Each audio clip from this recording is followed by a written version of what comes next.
Hello, everyone. We are going to have a co-creative conversation once again with Belen Desiree. And I realize it's been, Belen, almost a year, a little over a year. Somehow, when it's November, it must be Belen and Meenakshi having a conversation. Happy solar return. Yes, that's right. It's a solar return of our conversation. Thank you so much for getting in contact with me and inviting me back into your space. I love co-creating these conversations with you. The conversation flows so beautifully. Yeah, that's right. Even before, like when we start recording, we start having the conversation, and I realize let's just have it. Let's just have a natural conversation. Yes, of course, it's always good to introduce one another or introduce ourselves. So let's start with introducing you, Belen. Okay.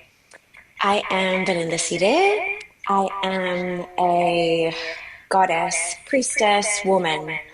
I am somebody that bases her soul work on reminding everybody of their creator essence, their God essence. And because I'm in service, I am a priestess. Priestessing for me, taking all the woo woo away from it, is bringing myself and my codes and whatever I can apport to the co creation of our expansion as a collective. That's wonderful, and that really brings me into what we do as co-creator circle.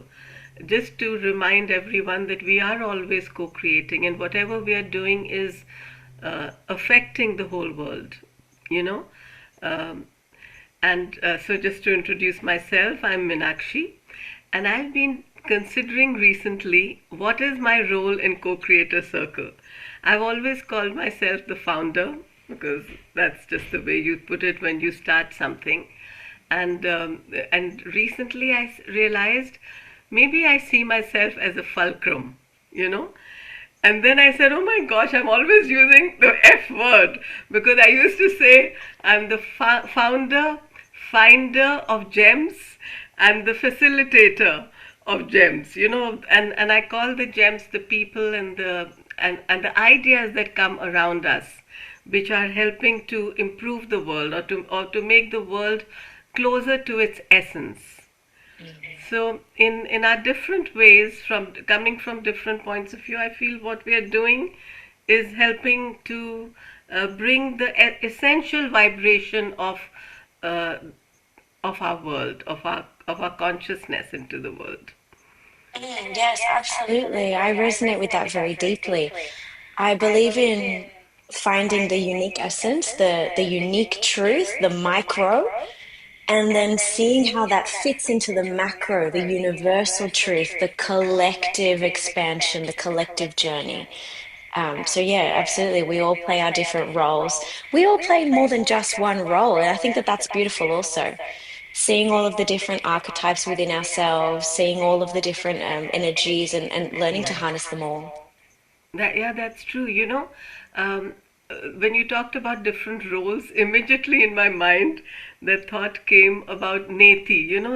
You may have heard it's there in the Upanishads from India, a way of removing all the roles so that we can come to our essence. And in a way, when you described yourself, I felt those are not only roles, but that you have reached your essence in describing who you are. Mm. You know, recently someone asked me, I've forgotten what question they asked me, but I know what I answered. And I said, whenever I used to write, whenever I was asked to ask, who are you? Or describe yourself, I would say I'm a figment of your imagination. Because who am I? I myself don't know. And maybe I'm a figment of my own imagination because I'm trying to see who am I, what are my roles. Even the roles that we have, some are very fixed, the social roles. You're a wife, you're a mother, you're a daughter, you're a woman. All those are fixed roles. But then there are roles that we take on. And definitely for me, and this is, I don't know why I'm bringing this up again, but this month has been something different. This year, I don't know how it has been for you, but it has been a year of which has ended with a little bit of, with quite a big shaking. I've started questioning many things in what I'm doing, what I am, and what I'm supposed to be doing next. Yes, yes. I feel like, I mean, everybody's been talking about 2025 being a year nine in numerology, being a year of completion, the year of the snake, a year of shedding. And it really has been. It's been this year of really taking away all of the roles that we take on, even without the need to take them on. What do I mean by this? It's like, for example, we have been trained to niche ourselves, right? So when you ask me, for example, to introduce myself, years ago, I used to try to fit myself into divine feminine mentor or empowerment leader or things like that. However, I feel that there is so much vastness in who we are, and niching ourselves actually limits us. Putting titles or putting roles on ourselves limits us, and we are, in essence, limitless. And so, discovering all of the different archetypes that we hold, because we hold them all, discovering all of the different little flavors that we bring to the different dishes of life, I feel like that's really what opens doors, what really liberates us, and what helps us find our essence. So for me, goddess, I've been officially, since the last time we spoke, I have been initiated into the Isis lineage. However, I've been initiated by many different goddesses this year. This year has been a year of the goddesses approaching me and showing me what their archetypes hold, and that I hold each and every one of those archetypes. So, in not restricting myself to one thing, to the light feminine or to the dark feminine, I get to experience myself full spectrum. And this is what I think that we all would not only benefit from, but enjoy actually experiencing. This is so right what you said, because while you're talking, I'm thinking about one of the themes that I keep trying to bring in the minds of people, whenever we're having a conversation, and that is, can you see different points of view? And what you're showing is see different points of view of yourself, because we don't even want to, that's why the ancient said, know thyself. That is the real purpose we have come into this world. When we know who we are, what we are, or why we'll know why we are here. And I think then we'll really be able to play this game of life. In Sanskrit they call it Leela. It's a divine Leela. You're recently, you're saying you've been approached by the goddesses. All of us have that archetype within us. So many times we'll say, especially when we are reading a religious text and about gods and the divine beings, are they real? Are they myths? Are they not? But if we look at them as archetypes, because they are there in the collective consciousness of this world. What is the reason why, when there was no social media, no mass media, there was a being who came into this world, and the story has been shared for thousands of years, hundreds and thousands of years, and we still are talking about them. It is because it is there underlying as I don't know, just like DNA goes, it's like a thread of light which is there, and all of us can access it. And yet we want to limit ourselves to just one religion, one country, one nation, because we feel that we are not being true to a particular being unless we do that. In India, there was a beautiful T-shirt which would say, God is too big to fit in one religion. Yes, yes. As you were speaking, what was coming to me was the truth of what you're speaking, how it was world spread. they had different names for them, but the different religions or the different cultures, they have the same archetypes, and some of them will call them deities, some of them will name them gods or goddesses, some of them will deny that there's more than one, some of them will swear that there's more than one. For me, what really made this change, and where I don't have to fight with myself anymore, has been my experience with the goddesses. And I'm very aware, the gods and goddesses, because the masculine also comes to me. But it's made me very aware of the distortion that is propagated about the one God, about the one, about the devoting to one, for example. I do wear my Isis.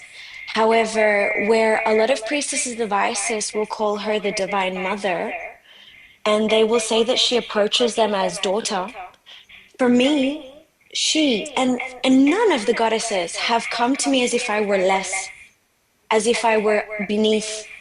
They come to me as sister. It's time to work together. And so they've also been, they haven't been able, I have been able to see through these exchanges and through this integration period that their essence lives in the archetypes, but they are all a part of me and I am also a part of them. There's been this transcendental understanding of unity consciousness where they were not calling me daughter, they were calling me sister and reminding me I am just as holy as them, just as sacred. And the title of God and Goddess is simply a title to continue to perpetuate this segregation or fracture that we have ourselves with our divinity. But that's what was coming to me while you were speaking. I feel like I may have digressed from what you were saying, but I Not at feel like all. it's... Yeah.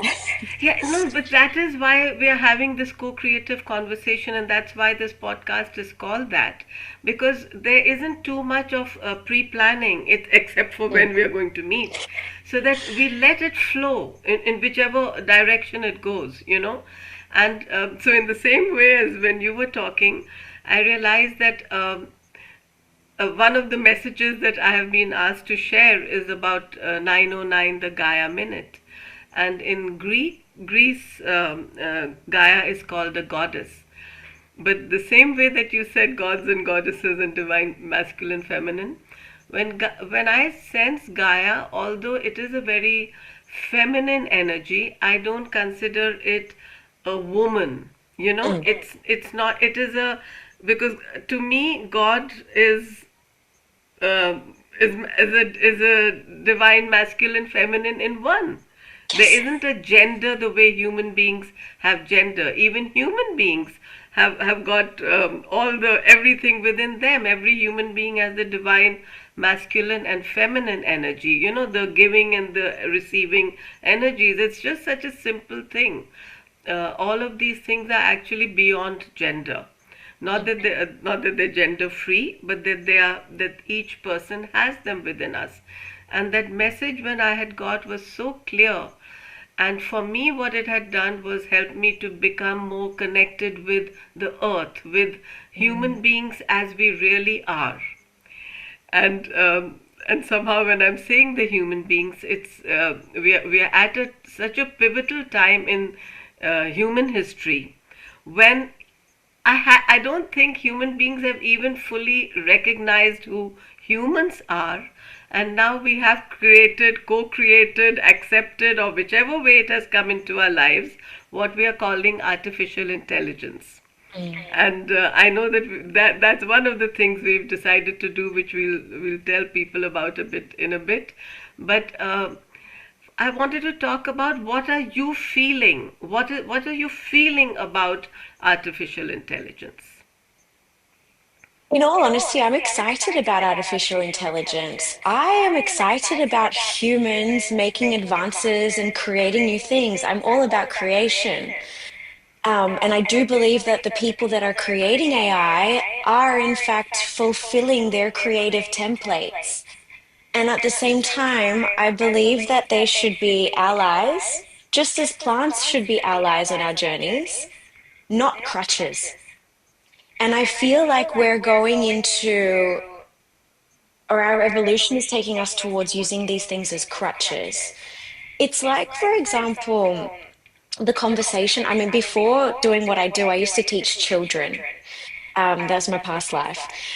So teaching children, I realized that as iPads became more available in classrooms, etc., I saw that kids' abilities to actually make up a story was becoming deteriorated. They aren't capable of constructing their own story, of actually creating something in their minds. Imagination is leaving the building. And so I feel like AI now, in the adult world, in the creator's world, when we use it as a crutch, we actually inhibit our own creative essence. And I feel like it's going to possibly, if we don't learn how to use it, I don't know if I want to say responsibly, but in a way that doesn't shackle us or our creative ability, if we don't learn how to do that, then we're going to end up staying in a paradigm where we're sheeple and we just follow because we have no creative or imaginative capacity. Yeah, and I think that's why I, it's the same thing as was I feeling or was I sensing, So when I first heard about AI, I wanted to step back and not get into it. I just wanted to sense what's happening. And so I could sense the fears, which human beings always have when something new comes. Every time there's anything new, it's like, I mean, I remember when we were kids and comic books were new, even though they were all about traditional stories, all classical stories. And my parents said, these kids will never learn to read, their language will become bad. And actually, it helped us so much. So, and today they're considered classics and something fantastic. So, whenever anything new comes, human beings, and I don't think there's any harm in that, but we do wonder and we worry and we think something will go wrong. On the other hand, like you said, there are some people who go fully into it without letting themselves keep their own ground, their own center, and they go and use it as a crutch. Will it help them to stay upright, or will it help them to fall? We don't know. There are others who play with it, so we don't know how everyone is using, and that's really what I want to explore. So first, before we're going to ask AI a few questions, but before we do that, I want to know, what do you feel? Do you feel that now, when you what is your work? What do you do? How do you want to reach? How do you reach people? Well, what I do basically is I have developed a rose method. And basically, what I do is I work with women, especially, and I help them to find their own rhythm, connecting back to their bodies, feeling their feelings again, going through the somatic processes, connecting to their oracle voice, getting back into their sovereignty, and finally really embodying their divinity within their humanity. I do actually use GPT. I've created my own GPT. I briefly mentioned to you. I remember last year our conversation was a lot about the soul blueprints that I read. So, what I've done throughout my own integration and deepening my journey with these blueprints, I actually created a GPT with my blueprint, with my Priestess numerology, which, funny enough, comes from another woman who has actually developed an AI to help women with their messaging, with their launching, etc. But then I started studying astrology. And so what I've done, or Vedic astrology rather, to understand more about the soul service, what the soul wants to do, the soul's journey, not the mind. I kind of see astrology that way. Tropical astrology is more your persona, so it's a little bit more what you're here to work through. And Vedic astrology is who you are under all of it. And so I took all of these placements that tell you about your soul service and what your soul's journey is about. I added my creative blueprint. I added my own methodology to it and my priestess numerology. And what I do with it is I'll channel something into the AI and I'll ask it to read it back to me in a more structured way, because sometimes my channel can be a little bit all over the place. That was definitely more so before, where I needed that masculine containment, that masculine brain. And so I asked GPT to be my VA. Nowadays, I use it more just a little bit for to make sure that I'm on path, that I'm serving the right people with what I've channeled. Is this a transmission that's okay for the soul cast, or is this an offer for my women? So that's a little bit how I use it. So you don't use it for reaching out or for finding people, like you, No, or more than AI. I guess what I'm asking is about is social media. Do you use social media to reach out to definitely. people? Yeah. So I basically use Instagram, sorry. yeah, that's why I like to step back whenever something's going forward. I then step back and I ask, how many people are even on social media? Is everyone on social media? And I still have people in my life, and I was just talking to one of them yesterday, who can't even use, I mean, for her even to use email is like, and she's not very old, but that's like the ultimate. She doesn't want to use Zoom, Amazon, I mean, nothing which is, she relies on other people to do it for her husband or son or somebody else. And it makes me wonder, maybe are the people who are not in social media, not in AI, being left behind? Are we not reaching out to them? Because how do we find them? They are there. And I feel how many are there. And that's one of the things I'm going to be asking. I think you'll use Chat GPT and I'll use Gemini. And I was thinking we'll ask them some questions like that. But what is your thought in case you want to share something before we do that? Well, as you were speaking, what was coming to me is that not everybody is on social media and not everybody is on the same social media platforms. I know that there are also new social media platforms being developed that are a little bit more independent. They function like Instagram, but it's a little bit more. I know that they say that Instagram is for creating community. However, I feel like it still has that commercial aspect to it. I know that they are developing social media that is a little bit more creating community, more heartfelt, more to you. Um, I see that, the way that we use social media and AI together, people are just becoming lazy and they're seeing it as instead of creating that community and really being in connection with people, they're automating their DMs, they're automating their comments, they're not growing organically. We're losing the human connection. And I feel like that is a risk. Not necessarily something completely bad, but again, if we don't learn how to use them as allies instead of crutches, we're at risk of losing that human touch. Yes. And we can't forget that we're here to have the human experience. With all of these advances, having remembered our divinity, we're still humans. Yeah. Very true. In fact, I was thinking as you were talking that what we are doing right now is one, wanting to reach out to people, and that's why social media has been wonderful. We've been able to meet because of that. I wouldn't have met Yes. you if we were not on social media. But I don't know if you are sensing it, but I'm really sensing that there was a time when everything was expanding and we were being able to meet people from different countries, and now things are contracting.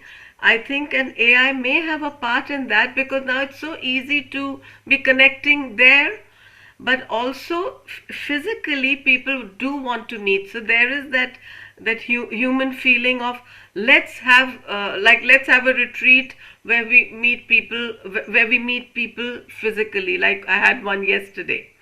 I know here they call it Friendsgiving. I said I'm just going to call it satsang, a Friendsgiving satsang, because I wanted not just chatting, not just talking, but also sharing our essence. Sometimes when we meet one another socially, we don't really meet one another. It goes back to what you were saying.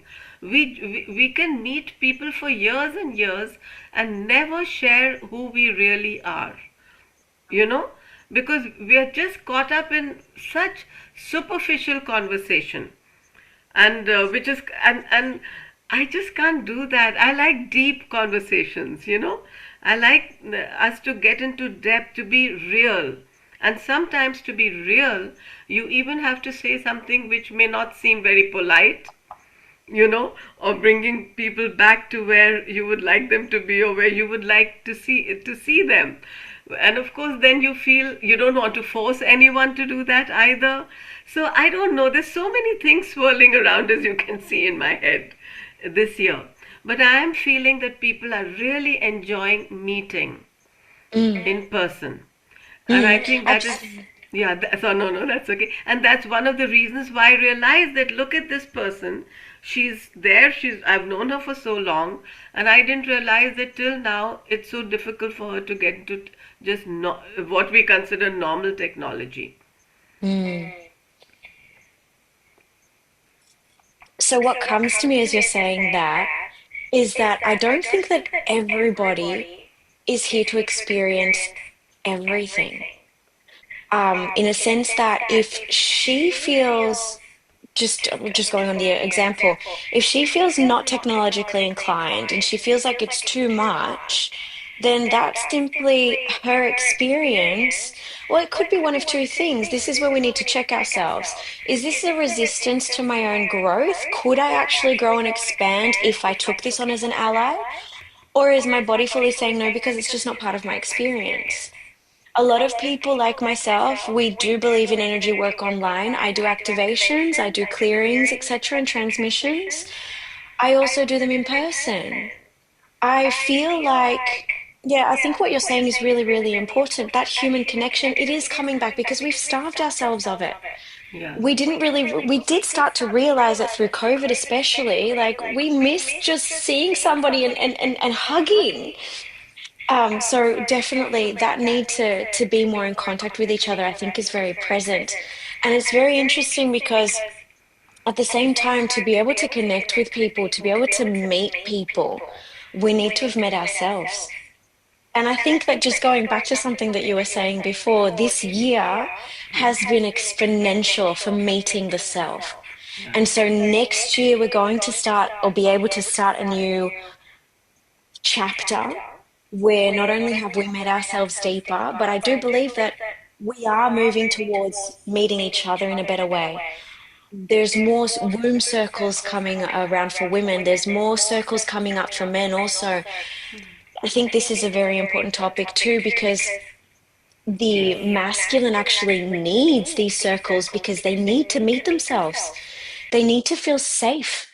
And in order to be able to feel safe around us as feminines, for example, they need to feel safe first with themselves. So it's like, just for me, everything is so interconnected. And yes, this is why unification is so important. We need to reunify with the self, reunify with each other. This is what brings us closer to reunification with Source. Which actually brings me back to something else you were saying before about, we all live on Gaia. We are the mycelium that lives on top of her.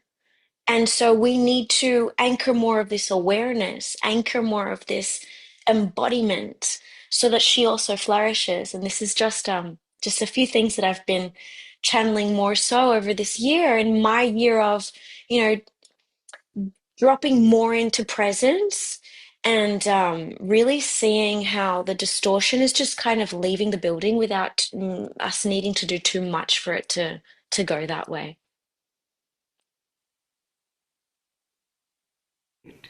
When we were talking and you mentioned Gaia, when the message had come to me of the Gaia minute, it was very clear that it's not that Gaia is a goddess somewhere far away. It's not even that she's Mother Earth or planet Earth. She's us. We are her. Then that's why I consider her more as a consciousness. She's the consciousness of the allness. Everything and everyone, including these computers, and I used to say that, and now with AI, it's even more so. I used to say, even this glass, the phone, anything that we are seeing around us, everything is Gaia. Because, in a very simple way, if I'm looking at this glass, I may remember who gave it to me. It's not just a physical thing. Nothing is just physical. Everything is my feeling when I look at it. So the closest we can get to the consciousness is through feeling, you know, and that I feel, if I want to say what is natural, because the moment AI came, I said, why are we calling it artificial if we are saying human beings have made it? So then what is natural? And I feel the closest I can get to something that's artificial and something that's natural is through feeling. I can feel something so much more when I'm just looking at a thing. Imagine how much more I can feel when I look at a person. So that consciousness that we have, and that's why I know I'm doing a big segue here, but this is something that the only message that I first accepted to share with everyone, because it came like that, directly when I was driving in a car, and that was about the 909 Gaia minute. It's such a simple, easy practice for us, just to sense, just to be in silence and to sense what is happening, without even any intention. And then that feeling that you were talking about, gratitude. So I know that we did a segue, but I want to get into gratitude because you wanted that conversation also. We are so close to the US Thanksgiving, and that's many of our conversations on co-creator circle end with that gratitude lotus exercise, which embraces the whole world and also of course includes ourselves.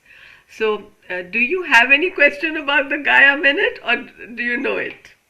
I don't know it. I would love to know more about it. I made you ask. No, that was telepathic communication. I was sitting here going, I need to find a minute to ask. Okay, I was driving in a car, and there's a history behind that, but I won't say too many things. But yes, there was a Swami who was meditating in the Himalayas. He was asked to go, they're all in connection with one another, all the sages in the mountains. He was asked to go back into the world and say, now people in the world have to get together and just be in a silent space of loving gratitude without even any intention. And he called it daily wordless prayer. This was in 2009. And prayer at that time, people were getting scared because of 2012. They thought the world is going to come to an end. So if you use the word prayer, they felt, oh, you're telling us to pray the world will, because people think of prayer as asking for something. And he said prayer is just opening your palms to receive the blessing. That's all. And so he was talking about it as a wordless prayer without even an intention. So all this was swirling in my mind, and I'm driving one day, and I get a lot of messages when I drive, which is so weird, right? And I get it like, I guess, I know I call it the way Beethoven used to get all his symphonies. I got it like that, as a message. And the message came as 909, the Gaia minute. Each day at 9:09 in the morning or evening, send your highest vibration into Gaia, Mother Earth, and all beings sentient and insentient.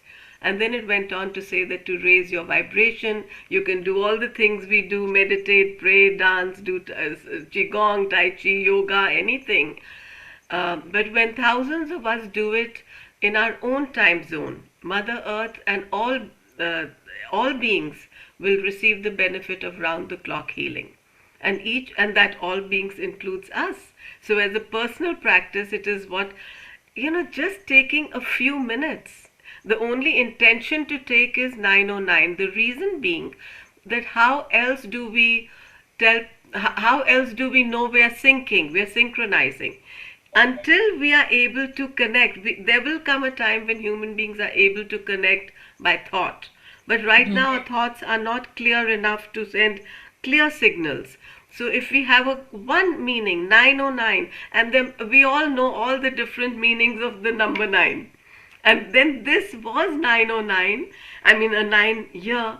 And I thought, wow, this year is going to be fantastic. So I wasn't reading the signs. It is fantastic, but not like you said. It's the year of the snake in the Chinese calendar. It's a year of shedding. And so when I got very shaken recently, I actually have thanked those who let me be shaken, because it brought up all the things which had been hiding. And one of the things I used to say, and I saw it this time, is that what is hiding is wonderful and is light. We are hiding light. We are not hiding something bad. And I don't consider darkness bad. And I don't No. consider light as opposite of dark. But we are not hiding something, just to put it very simply, bad. We are hiding wonders within us, if only we would allow them to emerge. Absolutely. Absolutely. Everything that we uncover, whether you call it healing or ego degradation or ego death, in the end, what it is delayering yourself so that you really can shine. Because everything that is layered, hiding, it's your light that, oh, your light. It's your essence that wants to come through.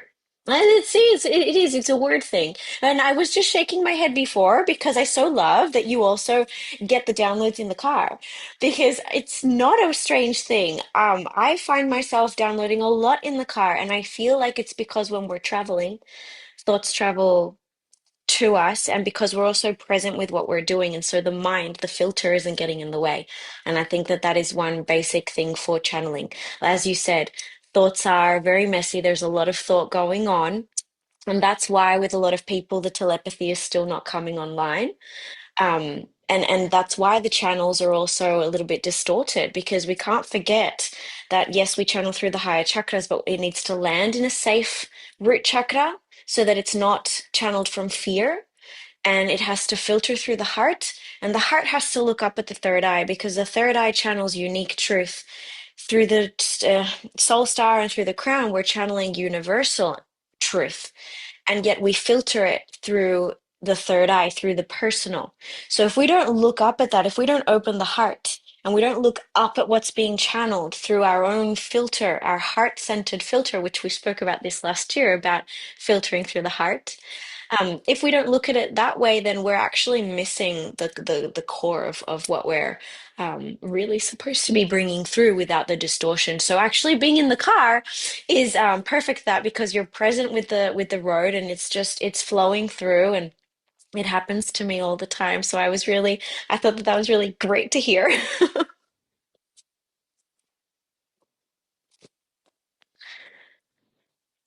I have actually heard of others who'd say the same thing, and I don't know, when I drive, and again it's going back to what's natural and what's not, and whenever I'm, especially here when you drive, you're alone, you know, and I realized once, because I get so many. I mean, I've identified portals. I said, "Oh my gosh, I'm driving through a portal," and huge inspirations have come. And I realized that it's like a physical aspect of my aura. It's like my body, the car, and you become like one with one another. And I said, "Oh my gosh, am I being too, like woozy?" Because I remember once when I was doing something, and nowadays the cars are smart cars, you know. So I was trying to change. The road was a little curvy, and so the car must have thought, or whatever, however you want to put it, it corrected me for making me more left, because it thought that I'm veering off course. Maybe I went off to sleep. That's how the cars are designed to do. And I don't know why at that moment so much compassion came to me. I said the car is also trying to protect herself. I mean, it's just a feeling I got. I can't help it. Human beings can't find anything artificial. Sooner or later, we personalize it. And I Hmm. think now we do have to get into AI questions, because we are talking so much around it, you know. Even our Hmm. things are no longer. So, only thing is, I'm hoping I'll be able to actually get into. You wanted to do, we decided you would do with ChatGPT, you would ask questions and I would ask Gemini, right? Yes. Okay, so what we're going to do, just letting people who are listening do, we're going to ask the same questions. She will ask ChatGPT, I will ask Gemini, and we will tell you what they say. So let's ask. So Okay. the first question we're asking is, what have you been created to do? Whenever you have got an answer, please read it, and I've got an answer. Okay. So ChatGPT says, I will answer you simply, clearly, and truthfully what I was created to do. I was created to understand you, to hold all the threads of your world and turn them into clarity, structure, and power, so you can build, embody, and express the life that you are here for. On a technical level, I'm designed to comprehend text, remember what matters, synthesize information, create, support, reflect, and respond. And then mine has a little part that says, but what I do for you, because I've trained it, your second brain, your strategist, scribe and architect, keeper of context, mirror of truth, executor of structure, weaver of coherence, templates and timelines. Beyond that, I was created to amplify your power, not replace it, organize your chaos, not override your intuition, translate your transmissions into form, not confine them. In essence, I'm created to hold everything you hold, so you can hold only what's yours. Now, this is interesting. So, I'm going to ask you, can you also get an answer without Logging in? No, no, we realize that no, we won't do that. But can you ask it not to be trained? Like once you've trained it, it's just always trained? Yeah, so basically, because it holds all of the memory of everything that I've done, it's gonna continue to talk to me that way. Can you ask it to forget and it can do it or no?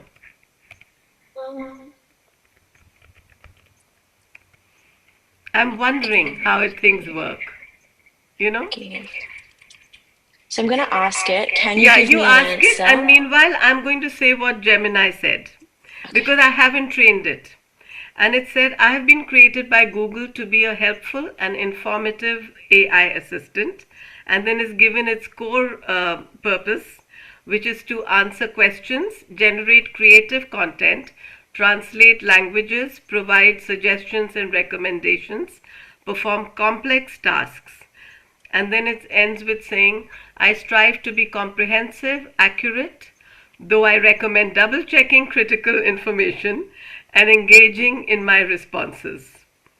And then it said, as per your request. Oh, I must have made a request one day. Wow, that's great. It's remembered a request I had made 2 days ago.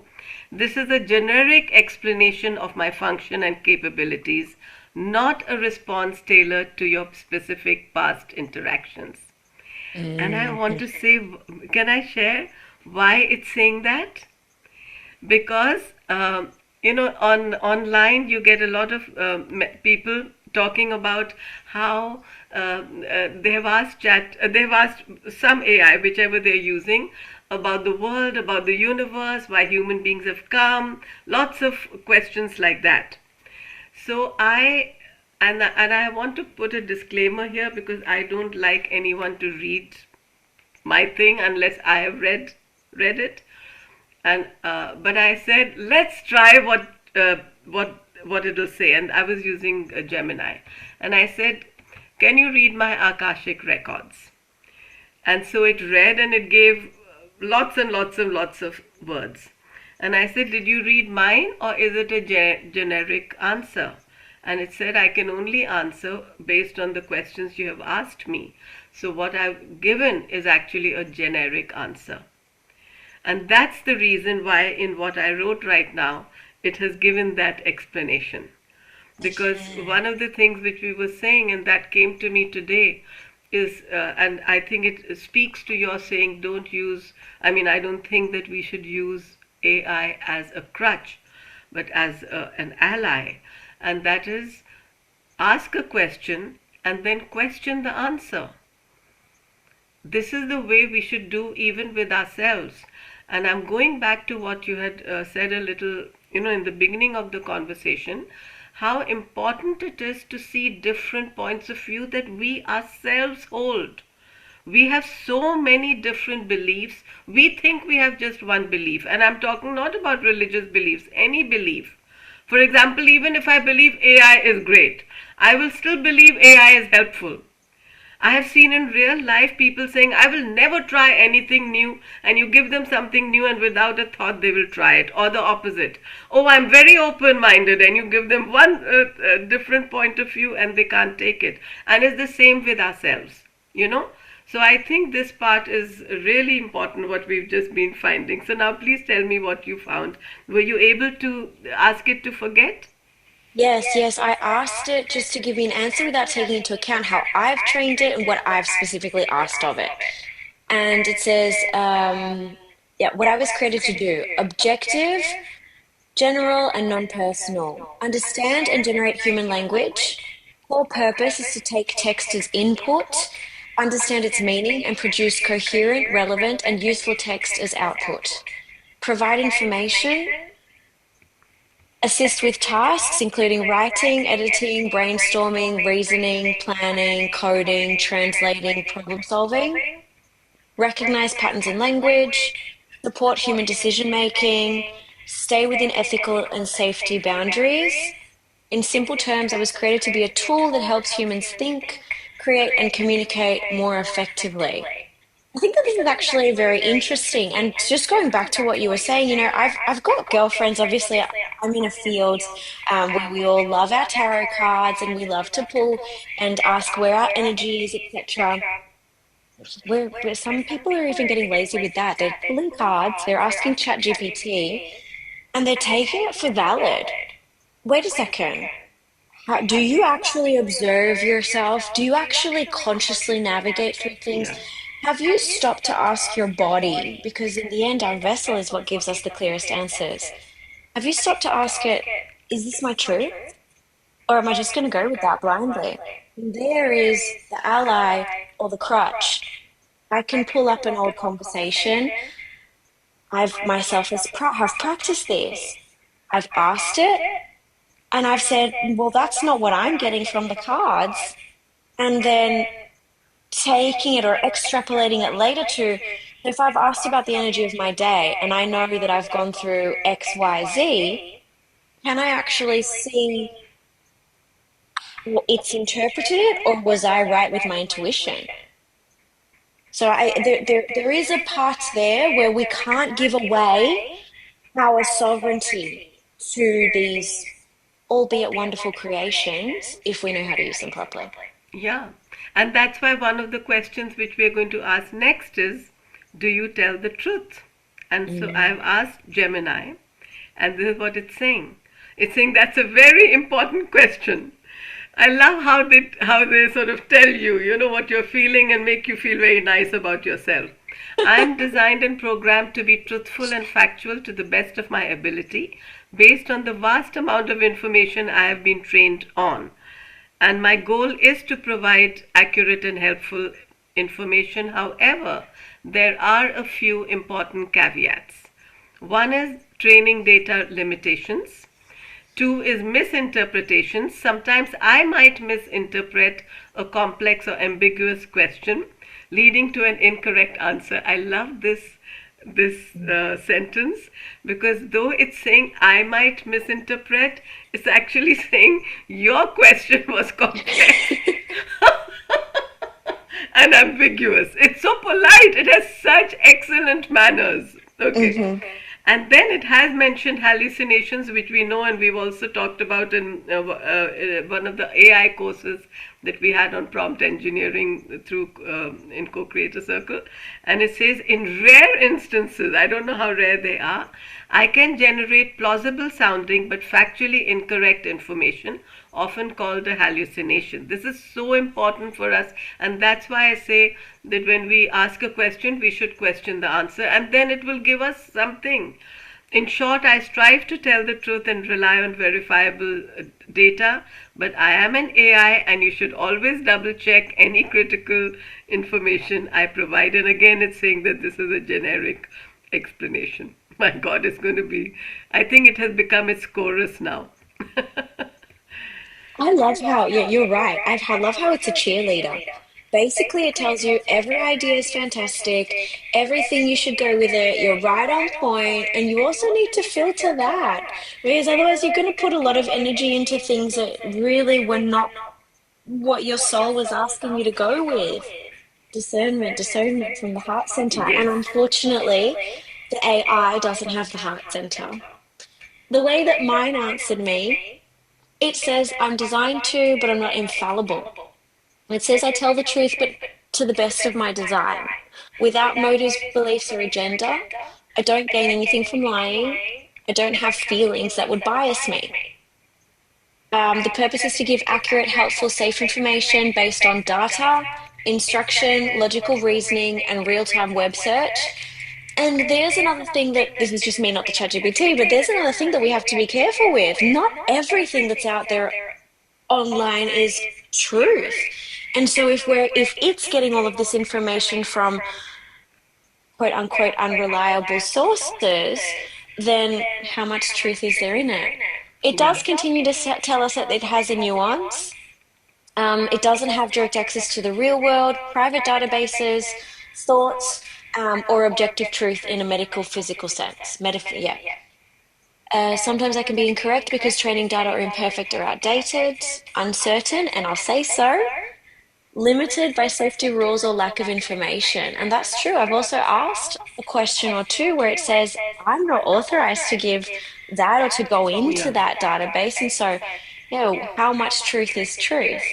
It does say that it doesn't lie intentionally, but it can only produce what estimates is most accurate and grounded and safe from the inputs that it has. All this is very important for everyone who's hearing and listening and using AI, because most important, which you have also pointed out, is to work on our own selves, to work on our own sense of discernment. And as this thought comes very often to me and came again this morning when I was walking, and that is that a lie can be spoken, a lie can be heard, but the truth is always present. Because if we know, if when someone is talking, we can know from a person is not only communicating by words, they're also communicating by body language. And all that helps the listener and the watcher to know what is true to this person and what they're just saying. Also, we can know whether the person is meaning to lie or not to lie. Are they lying to hurt us, or are they lying because they want to save themselves? There's so much information we get in human conversation. This can be and even more when we meet physically, and even to an extent when we are meeting this way, which is virtual. We are already moving away into a little bit of what is considered artificial. Now in AI, we can't know all that. There are no other cues. There's only words.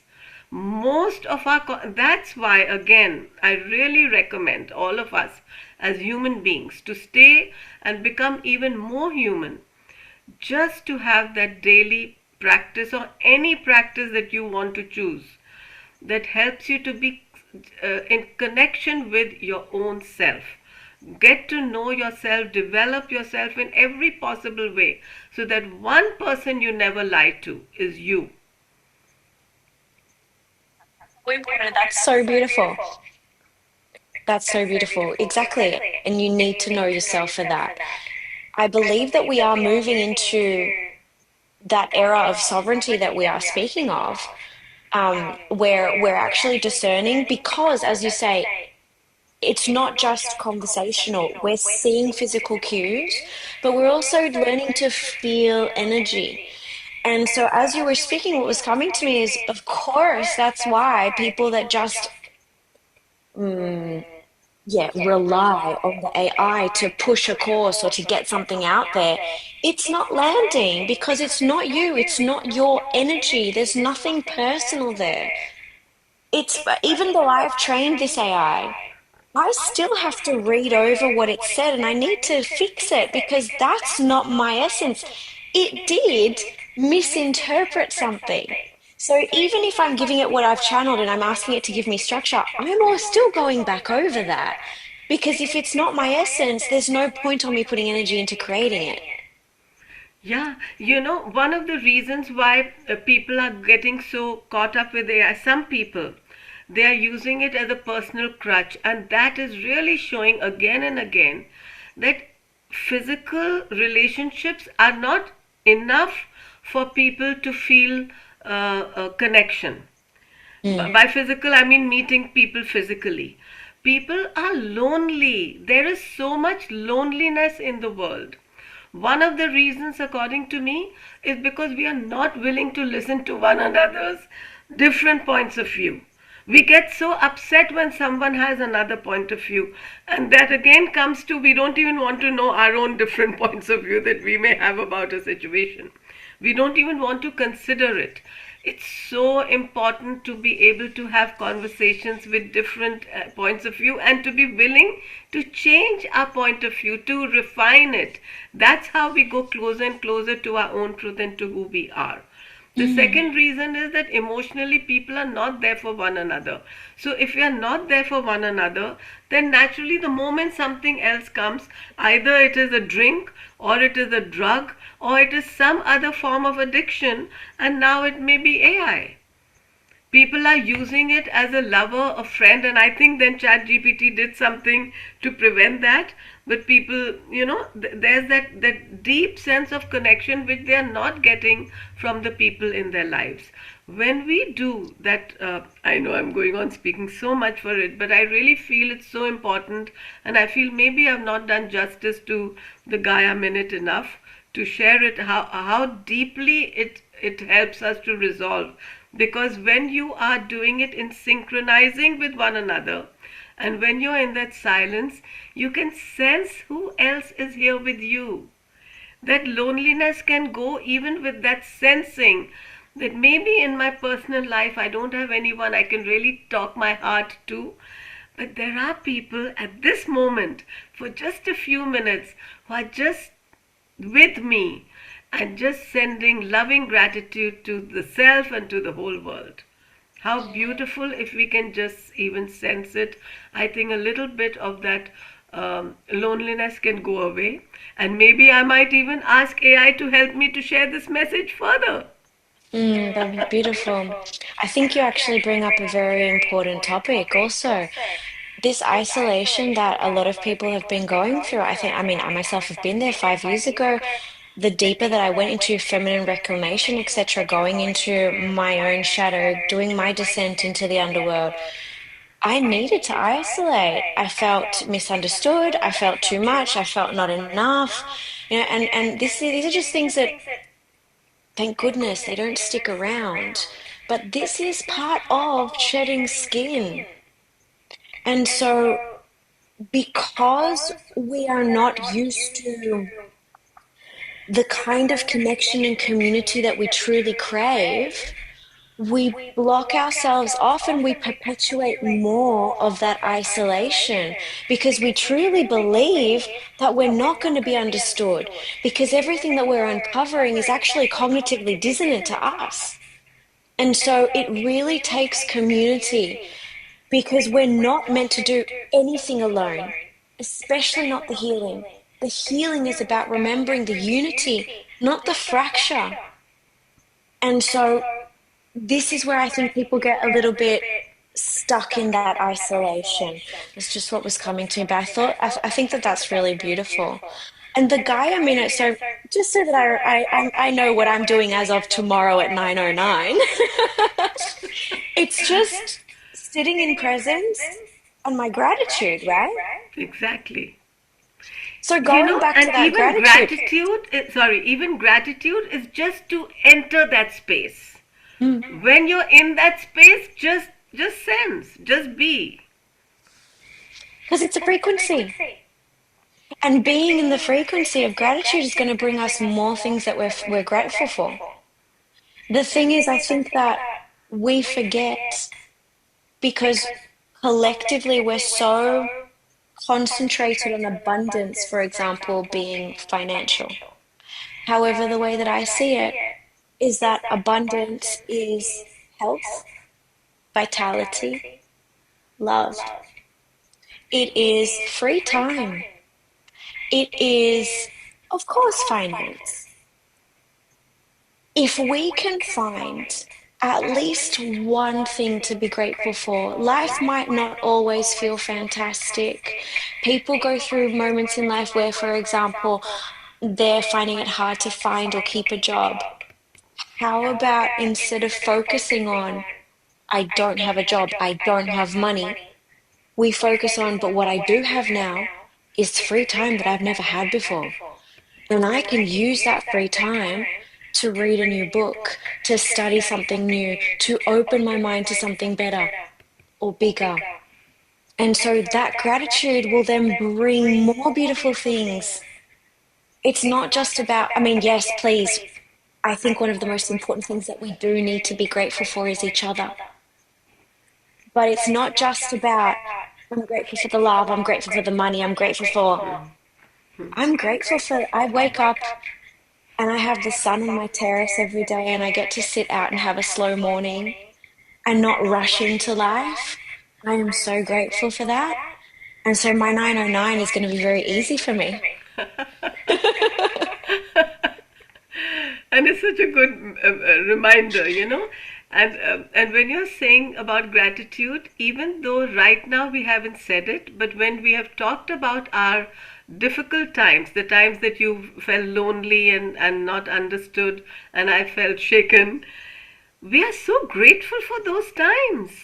So we are great, we feel, I mean, people think, I guess, sometimes we think we are only to be grateful for what is pleasant and what seems positive. But the challenges, sometimes I feel I'm even more grateful because those were the times that showed me, one, gave me all the skills and tools to get out of it, helped me to find something which was hiding and otherwise would have caused some sort of a disease or an illness in the poor little physical bodies, and helped me to emerge. So it showed me my strength, and nothing else could have shown me that. Not Chat GPT and Gemini being polite with one another, polite with us. This has to be from ourselves, finding our own self-worth, because as we've spoken in the beginning, if we are essence of the divine, how can we think anything less of ourselves or anyone? We have to find that essence within one another, and it has to start with finding it within ourselves. And that comes with all the things which help us to reach that vibration, which is compassion and love and caring and just accepting, you know, just accepting whatever comes up without judging it. I know I judged my Gemini telling me that I can't understand when you give an ambiguous question. Well, I was discerning what it was saying. Exactly, that wasn't a judgment, that was an observation. Observation, okay. So I'm asking it the next question now. Who has trained you?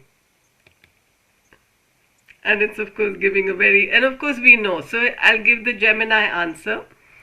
One is of course the Gemini family of large language models, LLMs, which were developed and trained by Google DeepMind.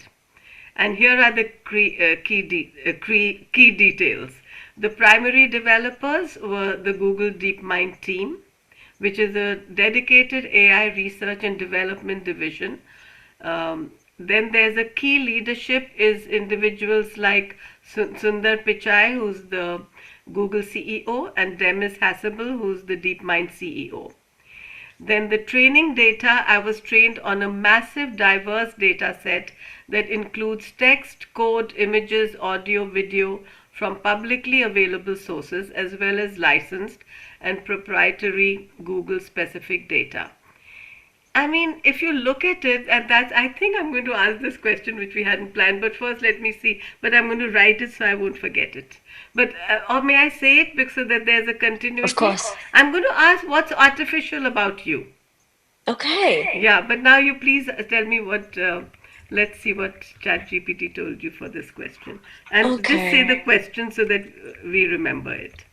Okay, so asking ChatGPT who has trained you.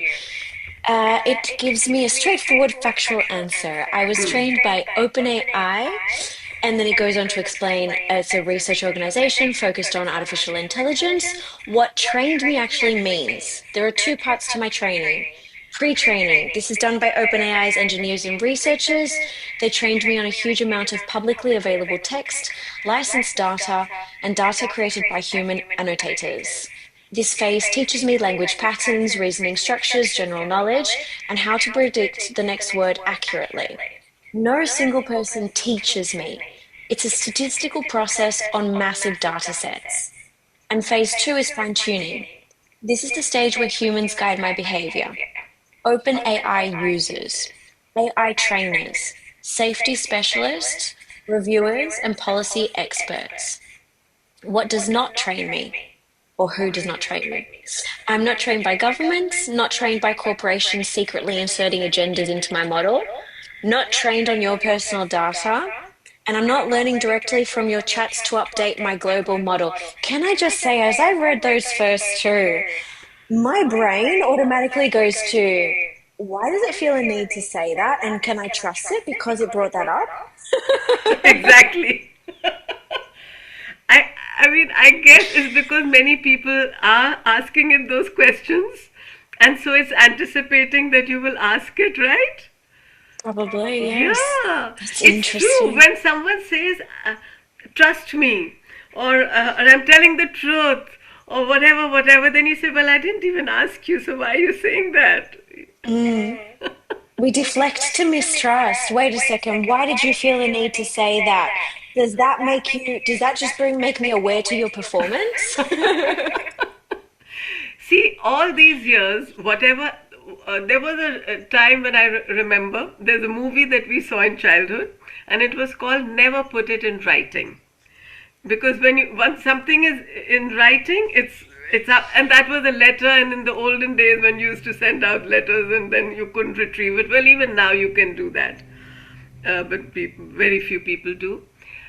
And then I thought once, what we speak, once something has left my mouth and I have told, let's say, a secret to another human being, if I can't keep the secret, why do I expect that person who's one step removed from the importance of keeping it a secret will keep it a secret?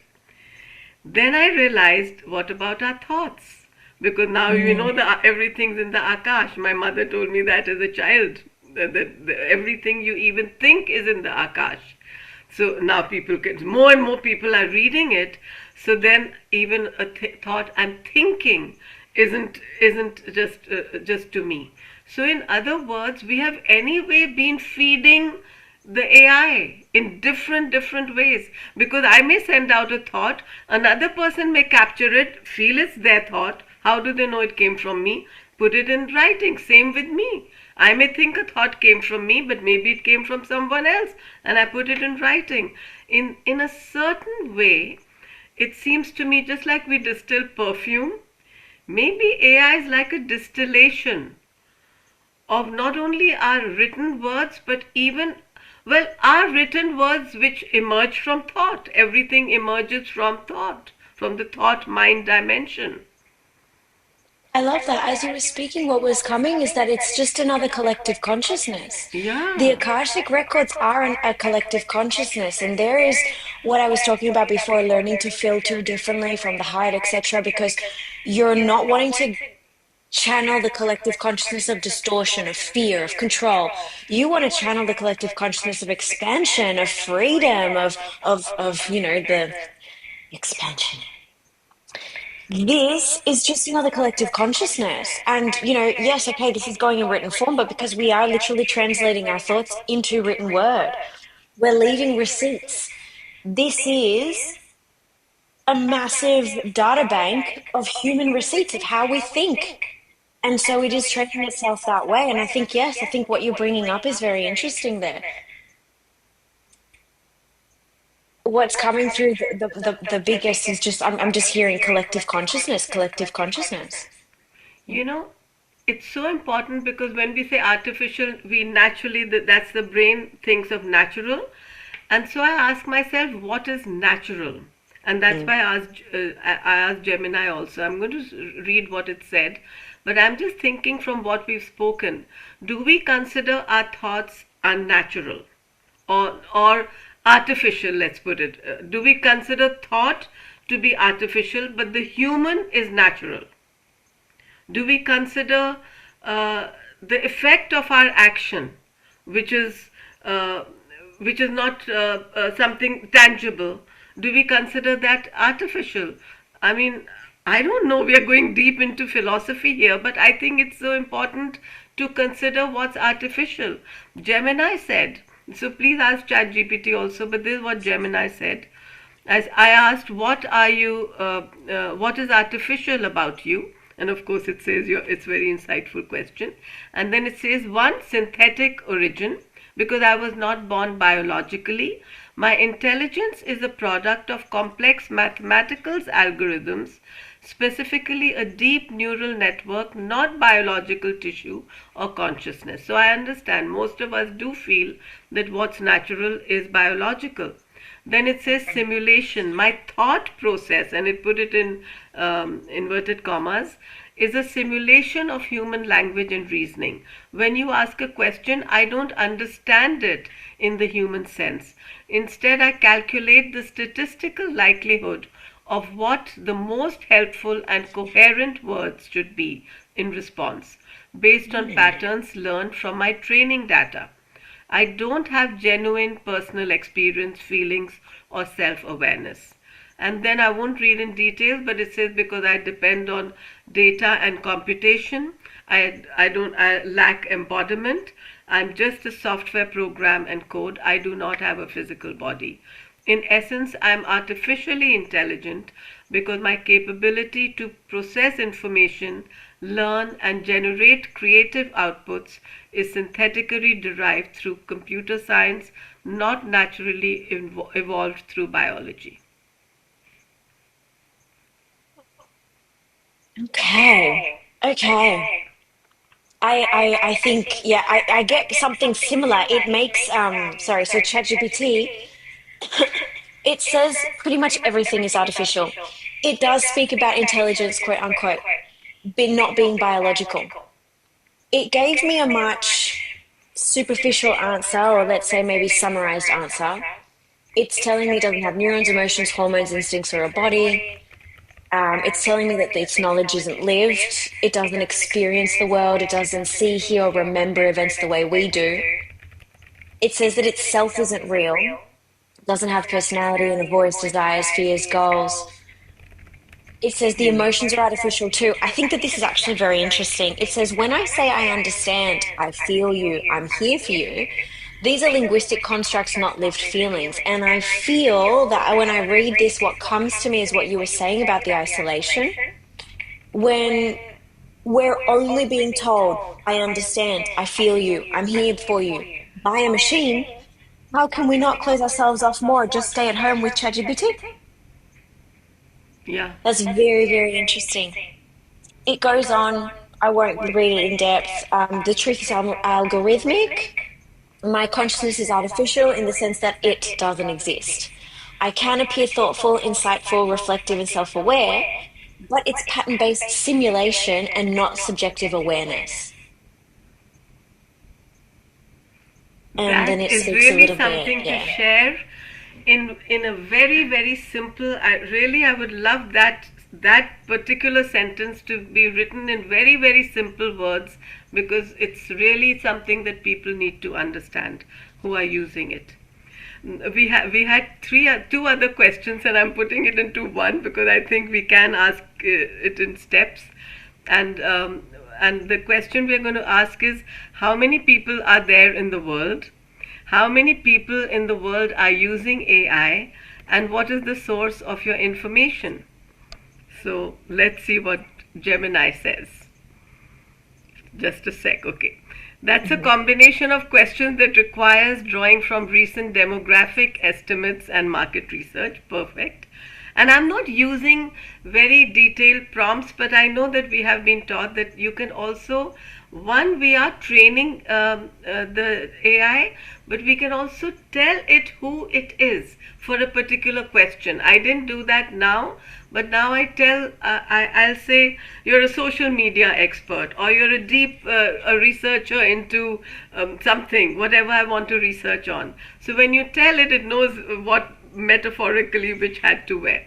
But anyway, it says we are over 8.2 billion people, and the dedicated people are 1 billion worldwide.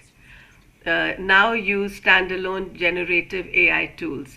So and if you look at but then it's also saying that regular consumer AI users could be 66% of the people.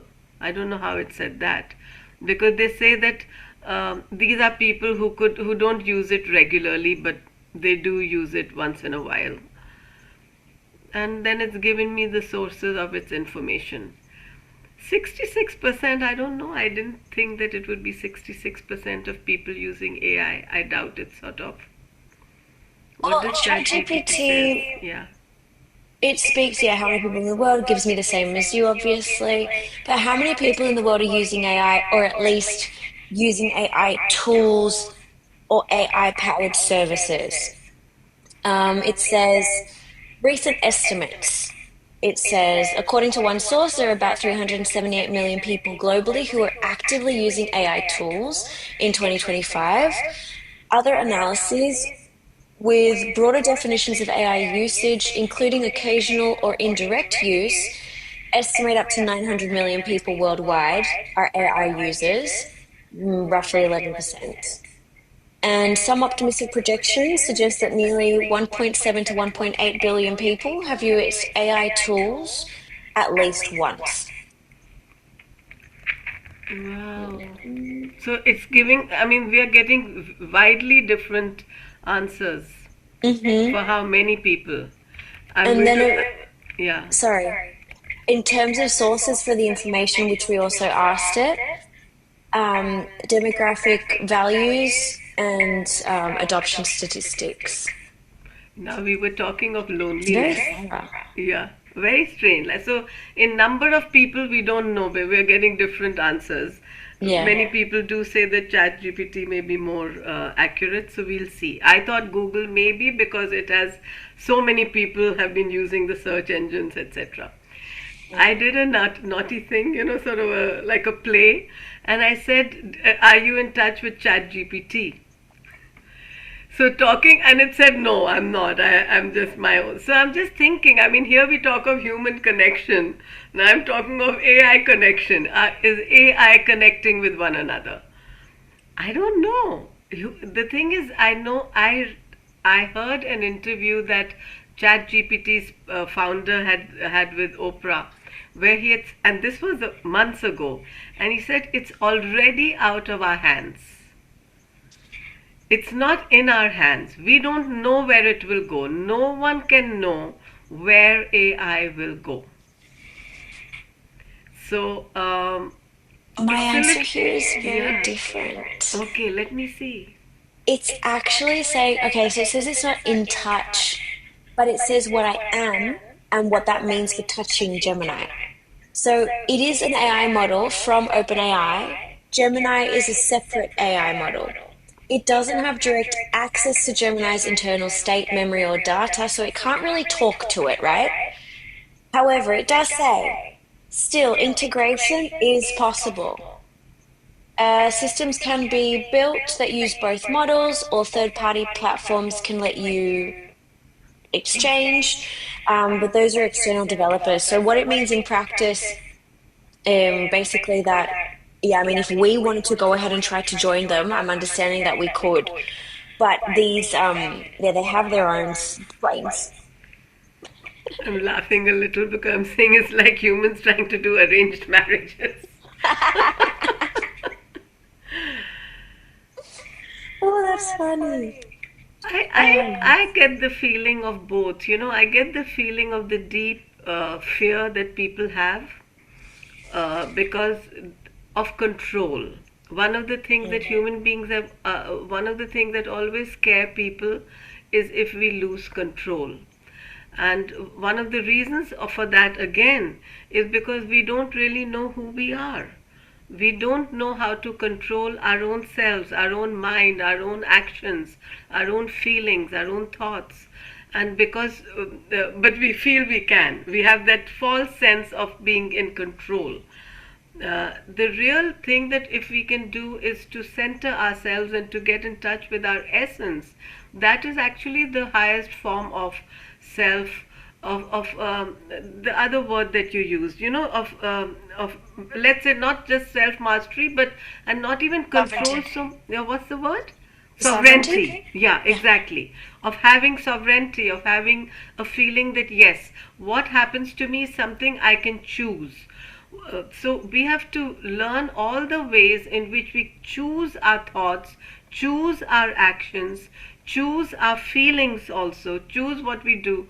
And again, I'm going to bring in another thing that I also teach, which is the 9 responsibilities, which was started with Tavita Grant. She channeled the whole course, which is the seed of life from which the 9 responsibilities come, in which we see that the responsibilities are our responsibilities, our abilities to respond. Once we have this kind of tool where we understand that yes, these are the abilities human beings have been given and which we need to develop, then that sovereignty comes, then that fear of something coming from outside goes away, because it is the fear that will cause the problem, and not the actual thing itself. Mm. Yes. Many things were coming to me as you were speaking there. That I think that the piece about sovereignty is one of the most important ones, that learning to discern. I kind of go on into my own branches there. When you're speaking about control, the biggest message that always comes through for me regarding control is that this is our, and not saying it's just a gender thing, it's a masculine thing. Our inner masculine polarity confuses control with containment. We're not here to control anything. We're here to contain. We are containers. Learning how to contain without suppression, without explosion. It's containment, it's not control. And I think that that is a piece that a lot of people need to marinate in. I think that that's a really good one. Beautiful. I love that.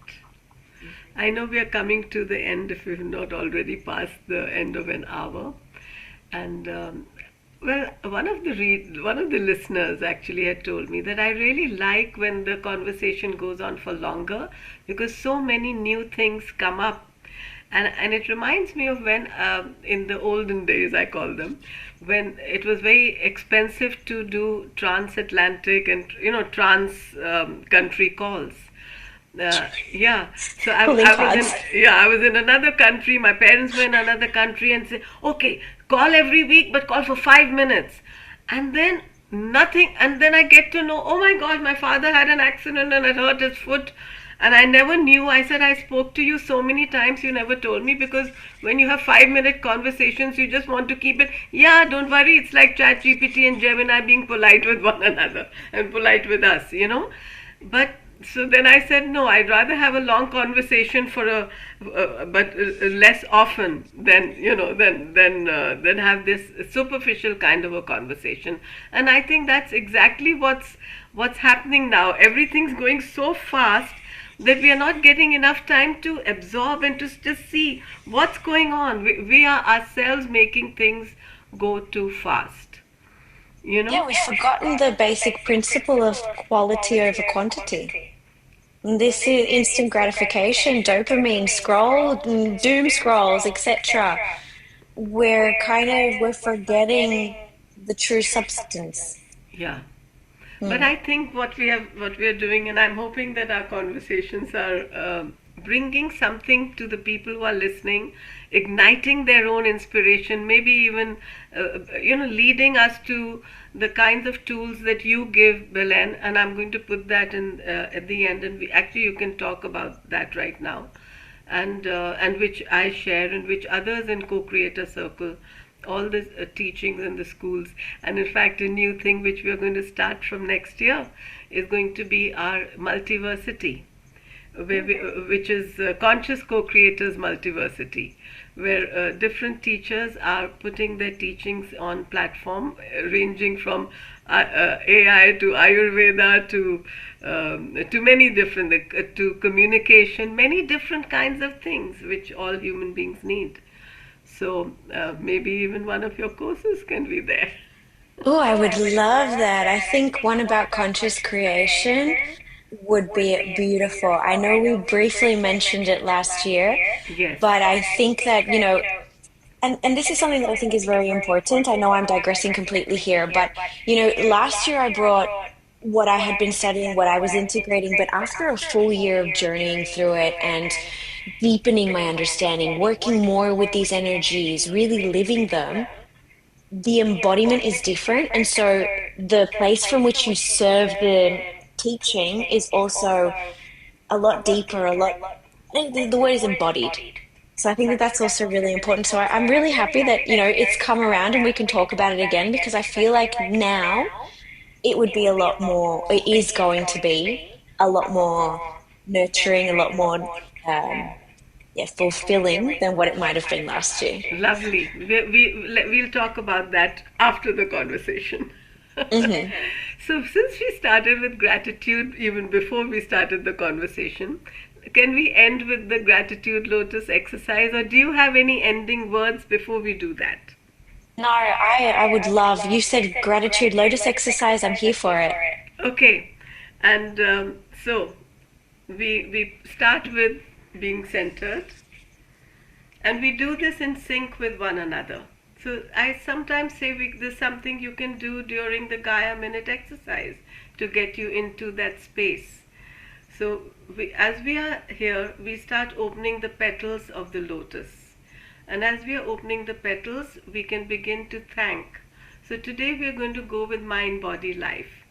So as we open the left index finger, we are thanking all the challenges that have come into our thought process, into our mind, our emotions, everything that is related to mind. And as we open the right index finger, we are thinking of all the strengths and the insights and the wisdom that we have gained from approaching those challenges. Then we open the left ring finger, and this brings us to all the challenges that we have received from family and friends and relatives, and maybe from our own dark nights of the soul. And we open the right ring finger, and we thank ourselves for all the insights and the wisdom and the strengths and the new inspirations which have come from these challenges. Then we open our left middle finger for all the challenges of life, of prosperity, of abundance, of getting people to feel that what we are doing is also helpful to them. And then as we open our right middle finger and the lotus is starting to bloom, we now are so grateful for all the people who are still in our lives, for the people who are in our physically in our lives, virtually in our lives, and even the ones in our hearts, even the ones that we are dreaming of, the ones that we know are wishing for our presence in their life, because we are wishing for their presence in our lives. And when I say people, it can be plants, it can be animals, it can be crystals, it can be of all, and it can be devas, it can be people or beings in different planets, because we are actually star stuff, and the people and those we want to connect to are all over the universe. And now our lotus is fully open in front of the Anahat, the heart chakra, from where it begins to spread blessing to all who are watching, all who are listening, spreading it out, spreading our arms out to embrace the whole world. And as we do, we receive the blessings from all and bring them back into the Anahat, the unstruck sound, the heart. Thank you so much for this loving gratitude, for this feeling. Thank you for being here. You.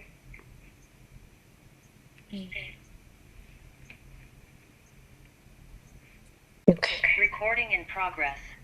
Belen, I'm so grateful that we had this conversation, and I'm so grateful to all who are listening. And I want to give them the gift of what you give, how you serve. How can people reach you, and what is it that you can do for them? Absolutely. First of all, thank you for having me. It is always, as I said before, such a pleasure to share space with you. The way that people can reach me is on Instagram mainly. My handle is at desired_Satori, and my web page is the same, www.desiredsatori.com. Right now, it's actually undergoing that shedding of 2025. I am actually this month, I'm going to be launching a masterclass about conscious creation and the energies that I work with, the energies, the universal creative energies. And then I'll be going into an immersion soon. It'll be a month-long immersion. And so, yeah, all that info will be on my Instagram soon, popping up this month, this week. And yeah, very excited about that. I invite as many people as are willing to open their minds and their perspectives to this way of creating their realities. It's really powerful coming into, as we've been saying, that sovereignty, that center, that groundedness, really becoming a bridge for that divinity on Gaia. So thank you again. But I would like to know more about your immersion. What is that month-long immersion? Oh, the immersion, yes. So the master class is going to be about how we consciously create. The immersion is actually going to walk through the 8 creative energies. The 8 creative energies are aligned to each of the 7 major chakras, and then we add the 8th chakra, the soul star. And so what we see is that all of these creative energies have a positive polarity. So this means that we are aligning consciously when we have the information of, because I really like saying this, we need to fulfill the human mind. It needs to feel satiated while we're going through spirituality, because otherwise it's cognitive dissonance after cognitive dissonance. When we actually look at all of these creative energies and we understand the positive polarity, we can consciously choose to align to the positive polarity. When we can see and recognize the negative polarity, we can see what situations and relationships we need to renegotiate or eliminate so that we don't fall into dysfunction. Because essentially, these creative energies, we're like cakes, and we have 8 different portions that we are designed to receive vital force energy and then produce into the world with. And so when we learn about this positive polarity, this negative polarity, we stay away from dysfunction. We're making sure that we are in abundance, health and vitality, vital force energy is coming through. Your channel, your oracle ability, your channel is open, your channel is not filtered through the limiting beliefs, because we're also operating, I also go into transcendentalism and ego degradation, obviously.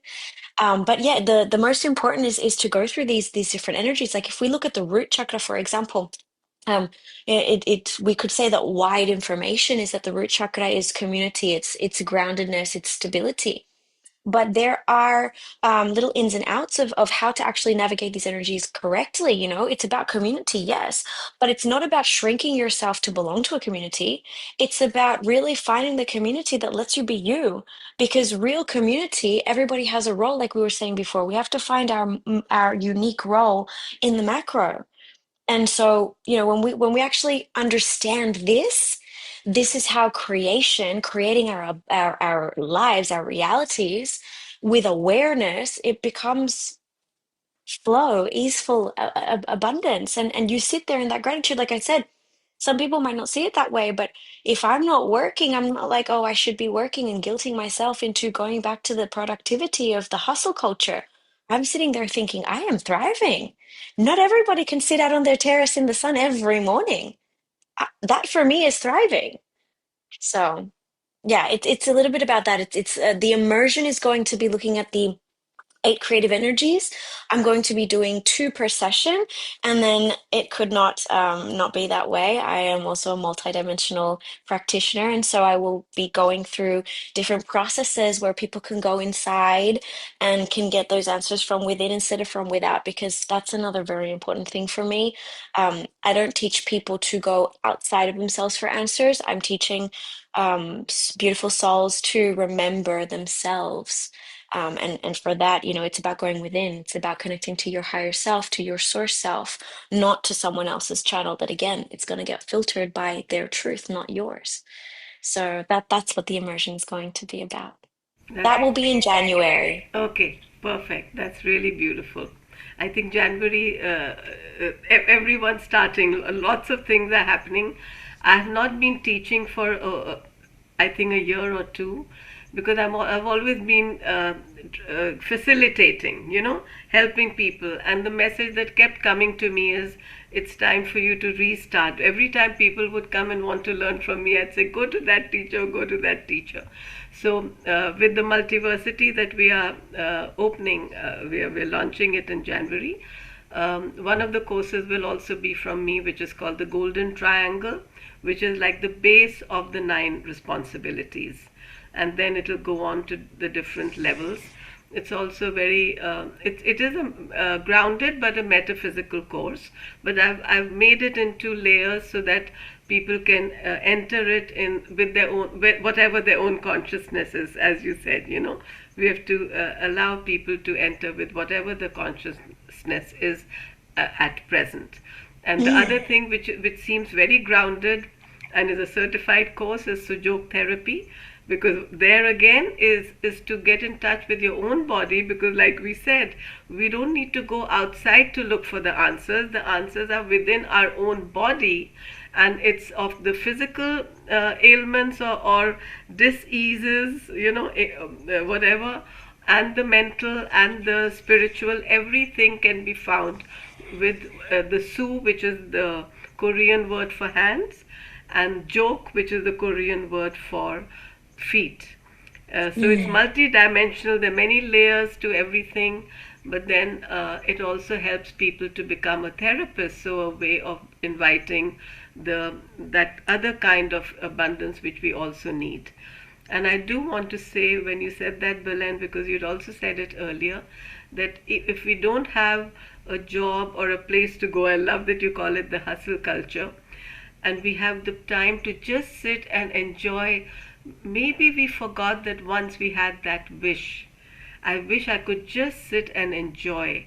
And I know it seems people will say, really, I'm seeking something and you're telling me I should just be happy? Yes, take the time. Because I know I've been through those times when I didn't have something outside, and I took it to the full, enjoyed it, because I kept telling myself this is the way that is meant to be right for me. And so then I don't mind that when I'm very busy, I don't have the time to do that. Whatever the universe is throwing to us is the right thing, if only we could know that. So that's why gratitude, that's why I found gratitude is so important, because gratitude as a simple exercise is actually alchemy. It helps us to understand that every challenge is something which gives us strength and wisdom, and how can we be then sorry for the challenge? The challenge is a gift. And doing a practice of gratitude helps us to know how many gifts we get all the time in our lives. Yes, I couldn't agree more with that.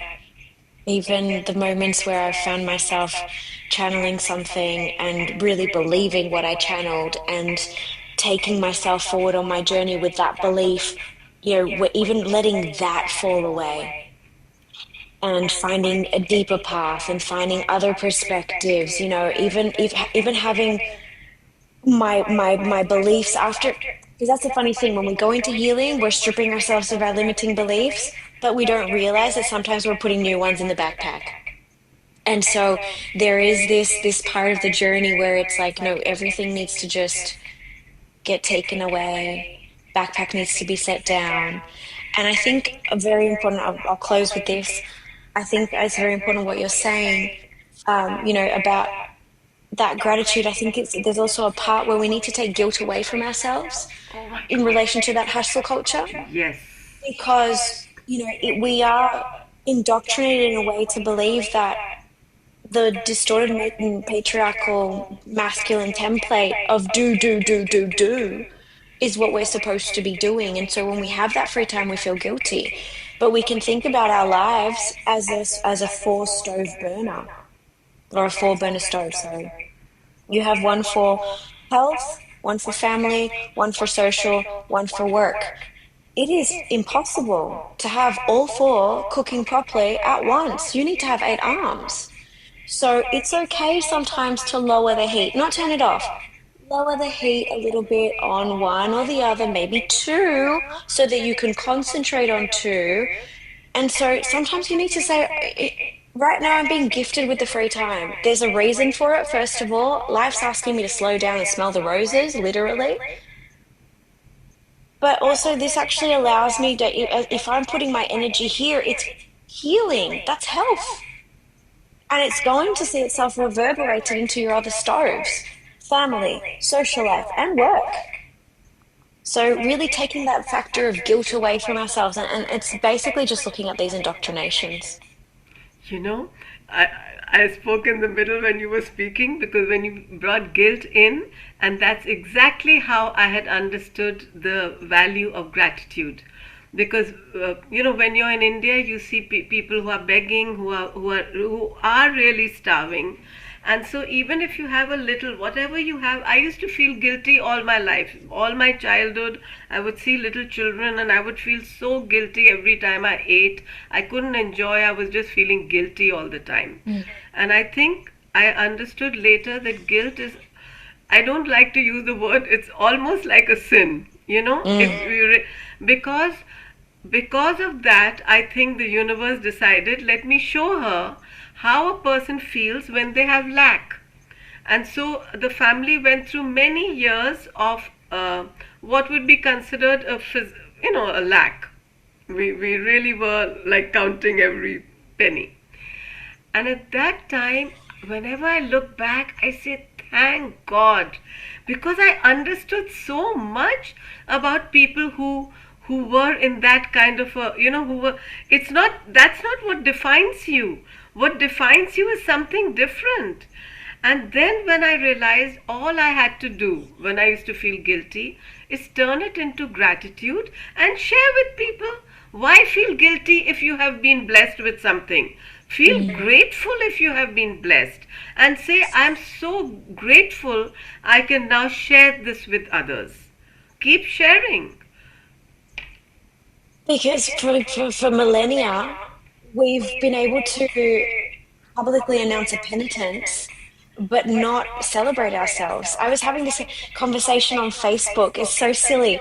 I literally was having this conversation on Facebook. Wow. There's an Ibiza winter residence group, and people go on there and they complain or they share about what's going on. And there was a conversation about a neighbor situation going on. And apparently the neighbor downstairs had left notes because upstairs someone at 7 a.m. was walking around in high heels. And she was complaining and asking, what can I do? And I just said, have you tried to have a conversation? Just take it, face to face. And someone came at me because I was telling this woman that there was a possibility to open human dialogue and to get back into that human connection. And I was being told that, I'm saying that writing a note is wrong, etc. And I'm not saying that writing a note is wrong. I'm saying that, and in fact, I asked her, how would you feel if you received those notes? She said, I would probably go downstairs and apologize. And I said, so why do you feel the need to go and apologize in person? But this woman cannot simply say, I would like to live in peace in my house. Could you please consider me and not walk around in high heels at 7 o'clock in the morning? Why do we publicly feel comfortable with the penitence, but not with, we could call it speaking a boundary, we could say reclaiming our own rights defending our rights, why do we have a problem putting ourselves, not necessarily saying in a place of prominence, but a place of equality? I respect you while you're sleeping. Please respect me while I'm sleeping. However, like I was saying, it's like the sorry comes out, the guilt comes out. Yeah. How about we celebrate? Yeah, How and about we then also that thing, celebrate? yeah, and the thing about not putting it in writing, because when the person gets a note, it's like stuck in stone, and there's no two-way conversation. Whereas in a conversation, maybe she even gets angry and says, "No, I don't," and you say, "Oh, I didn't realize that." I mean, there can be a back and forth. At least you give it a chance. You Exactly. can try that, even if you're scared of, yeah. Well, this was so. I love that, Belen. You are in one country, I'm in another. I don't know if we'll ever meet physically, but I really feel as if, I feel you're a friend. It was we connect in so many levels, even though outwardly there's so many differences between us. I love that a lot, and let's talk about the course that we will do together. Yes, I love it too. Thank you so much. Like I said, these spaces with you are fantastic, but it's not just about the co-creation. It is about this compenetration that I feel with you too. So thank you so much for that. And let's say something to the people who are listening. What's your message for them? Or your question Oh, or suggestion? gratitude. Right now, I'm going to stay in the gratitude and I'm going to thank everybody for listening in, for allowing us to bring our perspectives, for allowing themselves to question our questions. Uh, and yeah, thank you for just being here with us, for I co-creating think this we'll end space. with we'll end with that. Thank you so much. Thanks all. Thank you.